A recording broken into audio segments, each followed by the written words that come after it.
చావంటే భయపడ్డానికి అల్లా టప్ప గల్లీలో తిరిగే గూండా నా కొడుకుని అనుకున్నారా? నాయక్, మురళీ నాయక్.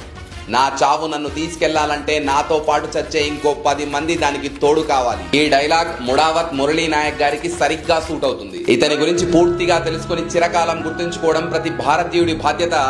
అందుకే మీకు తెలిసిన ప్రతి ఒక్కరికి ఈ వీడియో షేర్ చేయండి. ముడావత్ మురళీ నాయక్ గారు 2022లో అగ్నివీర్ రిక్రూట్మెంట్ లో సెలెక్ట్ అయిన ఇతని వయస్సు 25 సంవత్సరాలు. ఇతను శ్రీరామ్ నాయక్ జ్యోతి గారులకి ఒక్కగానొక్క కొడుకు. ఇతని సత్యసాయి జిల్లా గోరెంట్ల మండలం గడ్డం తాండా పంచాయతీలోని ఒక చిన్న తాండా. శ్రీరామ్ గారు వ్యవసాయం చేస్తూ వాళ్ళమ్మ జ్యోతి గారు కూలి పనులు చేస్తూ తమ కొడుకుని చదివించారు. అగ్నివీర్ కి సెలెక్ట్ అయినప్పుడు నువ్వు మాకు ఒక్కగానొక్క కొడుకువి, ఆర్మీలో చేరొద్దు నాయనా అని చెప్తే ఒక్క రోజైనా ఆర్మీలో పని చేయాలనుందని చెప్పి తన తల్లిదండ్రుల్ని ఒప్పించారు. మే 8న ఆపరేషన్ సింధూర్ లో భాగంగా జమ్మూ కాశ్మీర్ లో ఎల్ఓసి దగ్గర విధుల్లో చేరారు మురళీ నాయక్. మే 8న అర్ధరాత్రి 12 గంటలకు జమ్మూ కాశ్మీర్ లోని ఎల్ఓసి వద్ద పాక్ ఆర్మీ కాల్పులు మొదలెట్టింది. దాన్ని తిప్పి కొట్టేందుకు మన ఇండియన్ ఆర్మీ కూడా కాల్పులు ప్రారంభించింది. ఈ కాల్పుల్లో మురళీ చేతుల్లో శత్రు సైన్యంలోని 14 మంది పాక్ ఆర్మీ వాళ్ళు చనిపోయారు. అంతా అయిపోయిందని గర్వంతో దేశం మీసం మెలేసి వస్తుండగా వెనక నుంచి దాడి చేసి మురళీపై పాక్ ఆర్మీ కాల్పులు జరిపింది.